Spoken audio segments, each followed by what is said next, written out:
senior চলে গেছে আজকে আমরা খাই না গেছে গা ঠিক আছে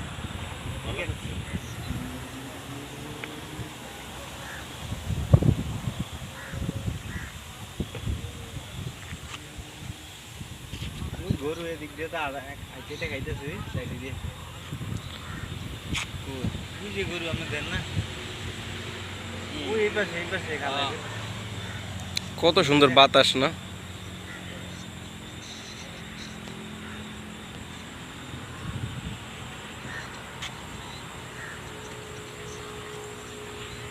জায়গা বুঝেগা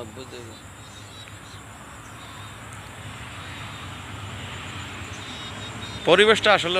মানে একদম সেই রকম এই এক সাইডে নদী নদীর কিন্তু স্রোত আছে কিন্তু ভাই এর উপর দিয়ে বোঝা যাইতেছে না স্রোত আছে কিন্তু ওই মাছের অভাব নাই আল্লাহর রহমতে মাছ দিছে আল্লাহ এটা বড় নদীর লগে যে মিলছে স্রোত আছে দেখেন না এই যে বাংলাদেশে হইলে কইতেছে পানিটা থাকলে পানিটা কম